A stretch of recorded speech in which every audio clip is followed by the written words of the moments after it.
فرمایا کہ ستاجدنی انشاء اللہ من الصابرین، کہ آپ مجھے صبر کرنے والوں میں سے پائیں گے۔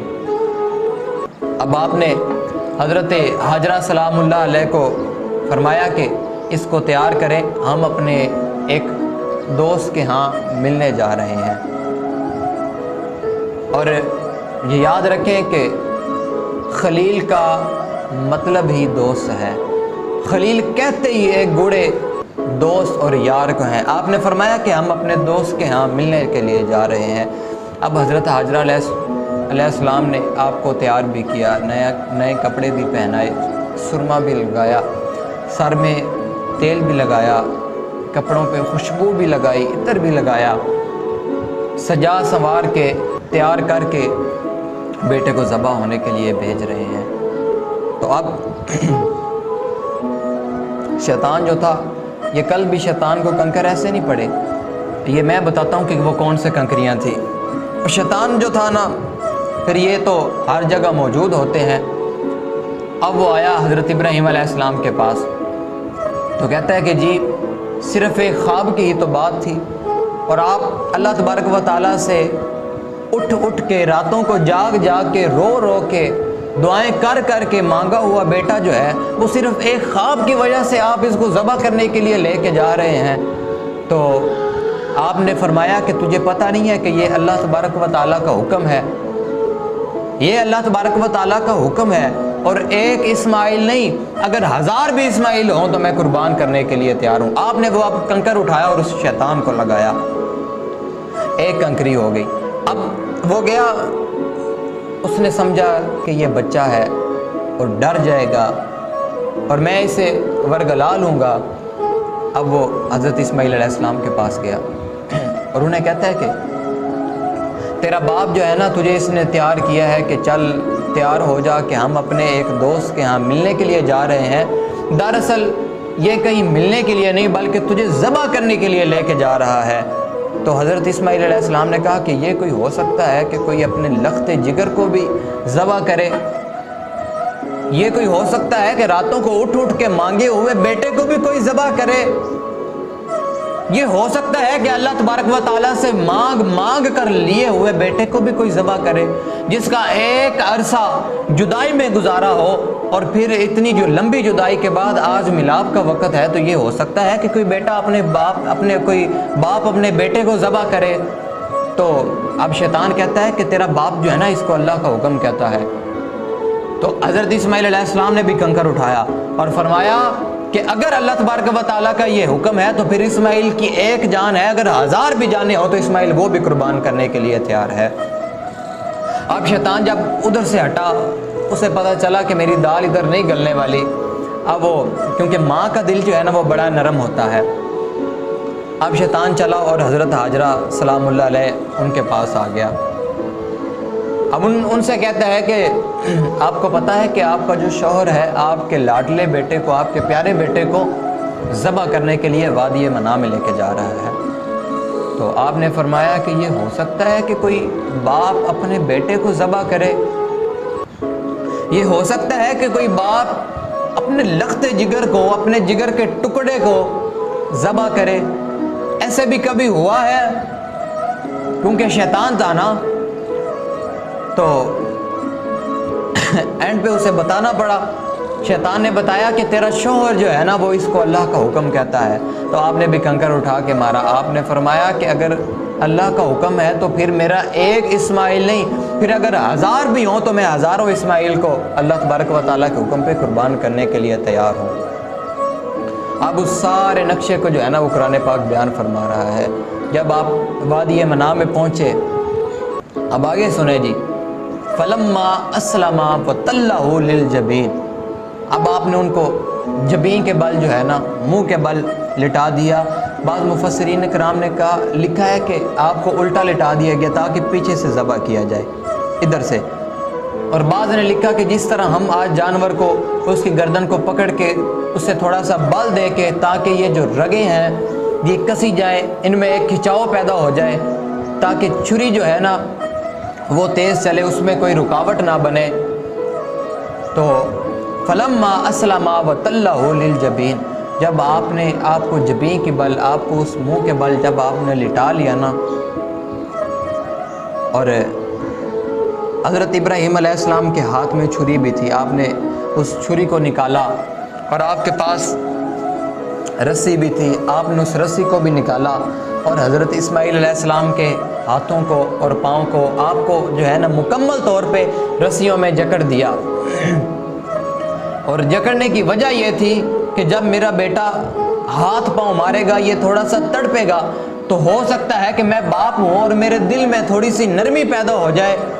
اور وہ نہ ہو کہ اللہ تبارک و تعالیٰ کی آزمائش کو پورا نہ کر سکوں۔ اس ڈر سے آپ نے رسیوں سے آپ کو جکڑ دیا، رسیوں کے ساتھ باندھ دیا، اور اپنی آنکھوں پہ بھی پٹی کو باندھ لیا۔ اور جب آپ ذبح کرنے کے قریب تھے تو حضرت اسماعیل علیہ السلام نے کہا کہ بابا جان میری رسیوں کو کھولیں، اور اب آپ پریشان ہو گئے کہ شاید اسماعیل کا جو ارادہ ہے وہ تبدیل ہو گیا ہے اور اللہ تبارک و تعالیٰ کی آزمائش پوری نہیں کر سکوں گا میں۔ تو آپ نے فرمایا کہ اسماعیل کیا تیرا ارادہ تبدیل ہو گیا ہے؟ تو آپ نے فرمایا کہ میرا ارادہ تبدیل نہیں ہوا۔ قیامت تک جب مورخ لکھے گا کہ اسماعیل کو رسیوں سے جکڑ کے، رسیوں سے باندھ کے ذبح کیا گیا تھا، تو ہو سکتا ہے کہ کسی کے دل میں یہ بات آئے، کسی کے ذہن میں، عقل میں یہ بات آئے کہ باپ نے زبردستی بیٹے کو رسیوں میں باندھ کے اور پھر اس پہ چھری چلائی تھی، اس کی گردن پہ، پھر اس کو ذبح کیا تھا۔ تو فرمایا کہ آپ میری رسیوں کو کھول دیں، اگر ہو سکا تو میں تڑپوں گا بھی نہیں، اگر ہو سکا تو میں ہاتھ پاؤں بھی نہیں ماروں گا۔ ستاجدونی انشاءاللہ من الصابرین، آپ مجھے صبر کرنے والوں میں سے پائیں گے۔ اب آپ نے ان کی رسیاں کھول دی اور آپ کی آنکھوں پہ پٹی برابر ہی ہے۔ اب آپ پھر جب چھری چلانے لگے، اب آپ چھری چلاتے ہیں تو چھری چلتی نہیں، آپ پھر پریشان ہوئے اور پریشانی کے عالم میں کہتے ہیں کہ چل، اور اب چھری کہتی ہے کہ ابراہیم تو کہتا ہے چل، اور تیرا خدا کہتا ہے کہ خبردار اگر ایک بال بھی کاٹا تو کہتا ہے چل، اور تیرا جو خدا ہے، تیرا محبوب ہے، اس کی طرف سے حکم ہے کہ خبردار اگر ایک بال بھی کاٹا تو۔ اب آپ کی ریشم جیسی گردن جو ہے اس کو بل دیا ہوا ہے، آپ کی رگوں میں کھچاؤ تھا، اور اب حضرت اسماعیل علیہ السلام چھری کو جب پریشانی کے عالم میں تھے نا کہ وہ نہ ہو کہ اللہ تبارک و تعالیٰ کی طرف سے یہ آزمائش میں پوری نہ کر سکوں، اب آپ نے ایسے چھری کو مارا، وہ ایک پتھر کے ٹکڑے پہ لگی اور پتھر ریزہ ریزہ ہو گیا۔ تو آپ فرماتے ہیں کہ میں تجھے چلاتا ہوں تو چلتی کیوں نہیں ہے؟ تو چھری نے بول کے کہا کہ ابراہیم، جس خدا نے تجھے ادھر آگ کو حکم دیا تھا، آگ تجھے نہیں جلا سکی تھی، وہ خدا مجھے بھی حکم دے رہا ہے کہ خبردار تو نے ایک بال بھی کاٹا تو میں اس کو کیسے کاٹوں؟ آپ نے پھر چھری کو پیچھے کیا اور پھر آپ نے بسم اللہ پڑھی اور تکبیر پڑھتے ہوئے جب چھری کو چلایا، اب چھری چل گئی، اب آپ کا دل میں اطمینان پیدا ہوا، اب آپ تسلی بخش ہو گئے کہ اللہ تبارک و تعالیٰ کی آزمائش جو ہے نا وہ میں نے پوری کر دی ہے، میں نے اپنے بیٹے کو ذبح کر دیا ہے۔ جب آپ نے آنکھوں سے پٹی کو ہٹایا تو دیکھا کہ اس جگہ ایک دمبا موجود تھا اور حضرت اسماعیل علیہ السلام پاس کھڑے ہوئے مسکرا رہے تھے۔ تو آپ کی زبان سے بے ساختہ یہ الفاظ نکلے کہ اللہ اکبر، اللہ اکبر۔ تو حضرت اسماعیل علیہ السلام نے فرمایا کہ لا الہ الا اللہ واللہ اکبر، اور پاس جبرائیل کھڑے جو دمبا لے کے آئے تو فرمایا اللہ اکبر وللہ الحمد۔ تو اس طرح یہ وہ پوری تکبیر بن گئی اور اللہ تبارک و تعالیٰ کی آزمائش بھی پوری ہو گئی۔ اور یہ یاد رکھیں، اصل جو قربانی کا مقصد تھا نا وہ دمبے کو ذبح کرنا نہیں تھا، قربانی کا جو مقصد ہے نا وہ باپ اور بیٹے کی وہ ساری گفتگو تھی، جو اقبال نے بھی فرمایا نا کہ یہ فیضان نظر تھا یا مکتب کی کرامت تھی، سکھائے کس نے اسماعیل کو آداب فرزندی۔ جو اصل قربانی ہے وہ دمبے کا ذبح ہونا نہیں تھا، بلکہ اصل جو قربانی تھی وہ دونوں باپ اور بیٹا کے درمیان جو گفتگو تھی وہ قربانی کا مقصد ہے۔